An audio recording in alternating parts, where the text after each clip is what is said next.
There's been a very serious push from the left saying, let's not over-militarize our cops. That should put an end to that discussion right now. We should over-militarize. We should continue to do that. You want It's to live not in a intimidating. police state, though?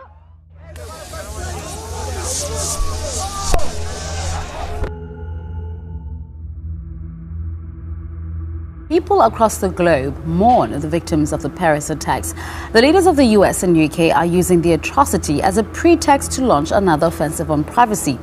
After the two met together, they have announced that a new global anti-terror policies will be enforced. British Prime Minister David Cameron particularly made clear he wants more legal ways to listen to people's phone calls and monitor internet use. 10,000 troops will be deployed across the country, an unprecedented measure that underscores the lingering threat of further attacks. Parts of Belgium look like militarized zones today. Troops took over the streets and took over from police, providing well-armed protection of potential terror targets.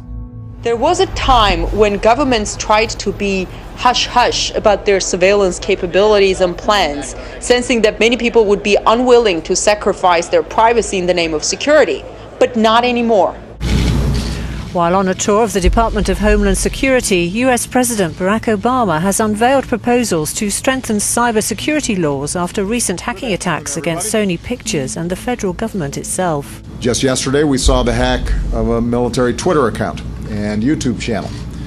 No military operations were impacted, and it's a reminder that cyber threats are an urgent and growing danger. It's the great debate that continues. We're talking about your privacy versus your protection. All new tonight at 6, a new tool police agencies can use to look directly through the walls of your home. It's technology right out of science fiction. Seems kind of like some movie technology or something like that, because I've never actually seen it in person. But we're not living in Gotham City, and this technology is real. This handheld device called the Range R can see through walls. It's already in the hands of dozens of police departments across the country. Hey, remember the gesture-controlled computer screens in the sci-fi thriller Minority Report?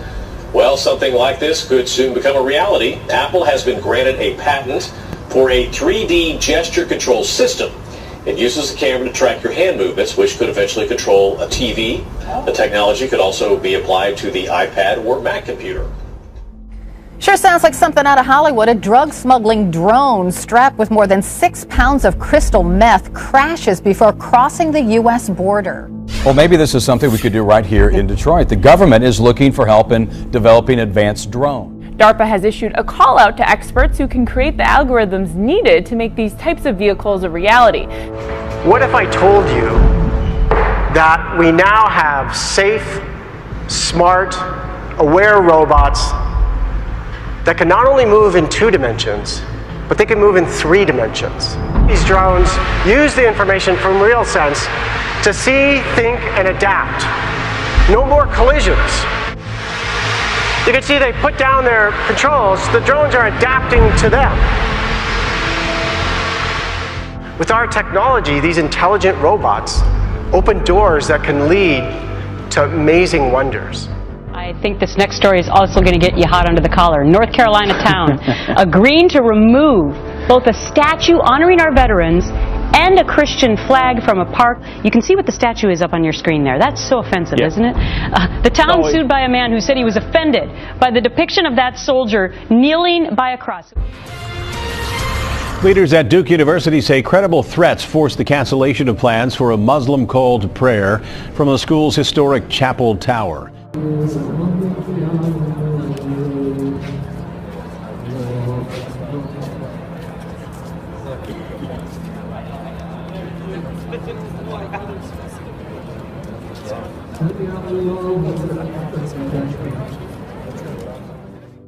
A Siena poll released today shows 49% of New York voters want Common Core stopped.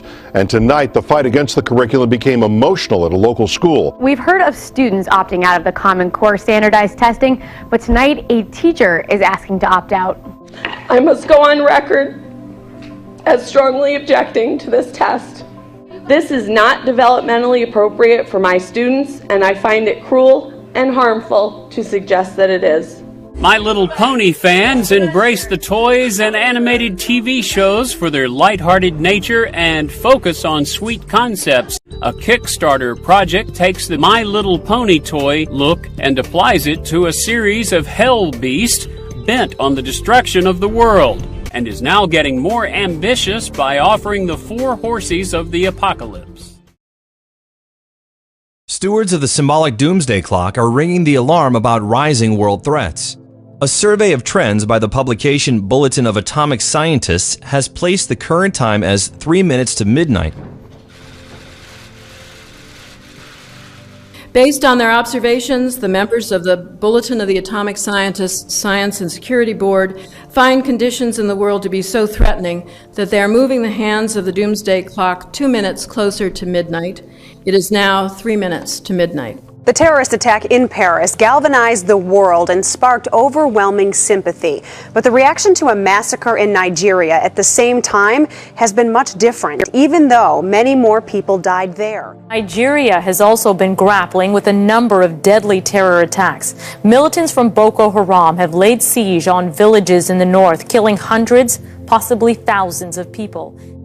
Richard, the other news in the Middle East today was the government of Yemen has officially fallen. Right now we have 2 countries in the Arabian Peninsula where their future is very uncertain. In Yemen, the president resigned. His house was surrounded by rebels, and he effectively threw in the towel. He decided he didn't want to fight anymore.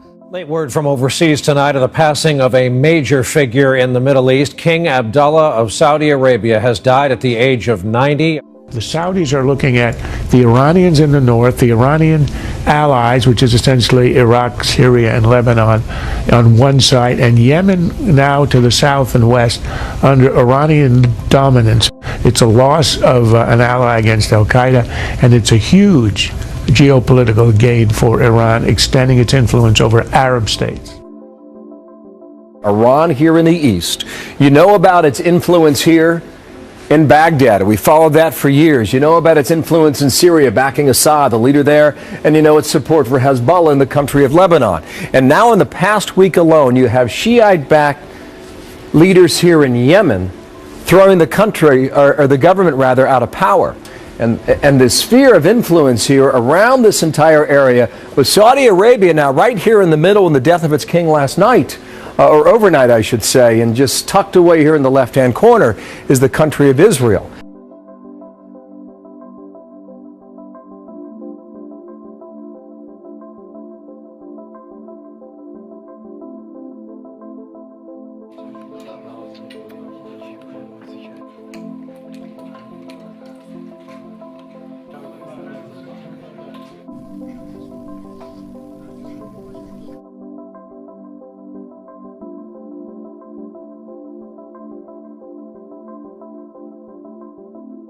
Iran and Russia agree to boost bilateral cooperation in security and military spheres. Iranian Defense Minister Hossein Dehran and his Russian counterpart Sergei Shoigu have signed an agreement following negotiations in Tehran. The agreement calls for the developing of and strengthening of military and defense ties between the two countries based on mutual interests. Both sides agreed to cooperate in their fight against terrorism, separatism, and extremism.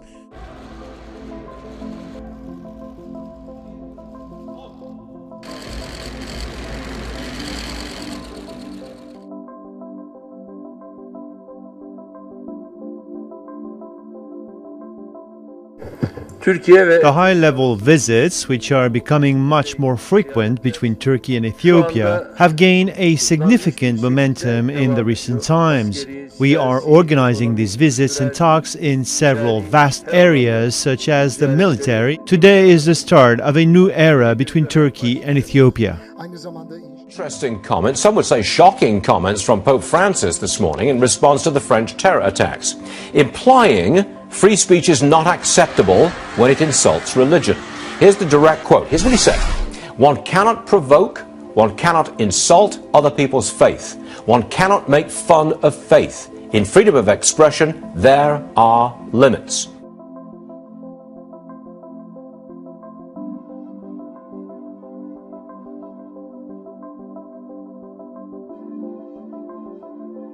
Pope Pope Francis showed us how it's done when pulling off the ultimate fashion fail as a gust of wind blew off his hat.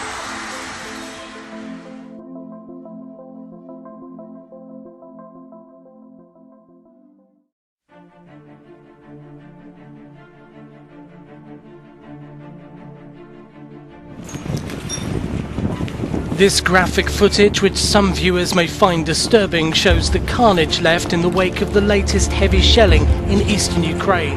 At least 20 people have been killed in what's reported to be 3 separate attacks on the government-held city of Mariupol.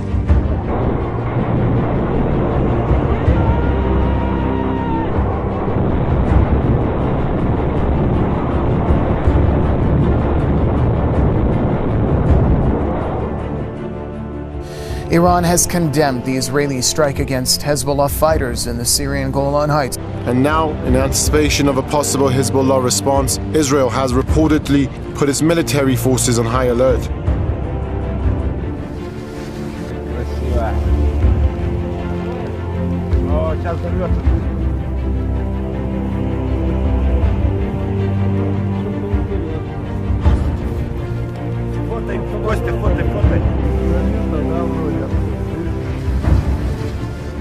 This asteroid is called 2004 BL86. Asteroids come by the Earth frequently, yes, but this is a medium-sized one, so it's larger than the average asteroid.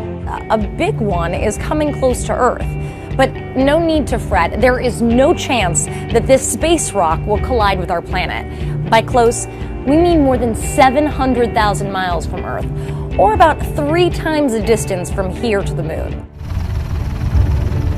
Where ice and fire meet.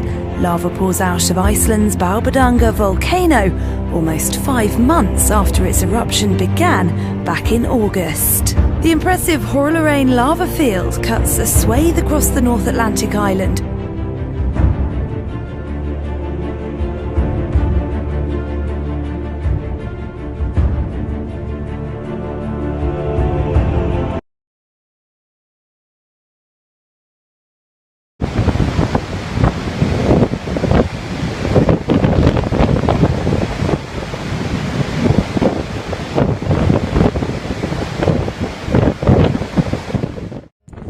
Καιρός.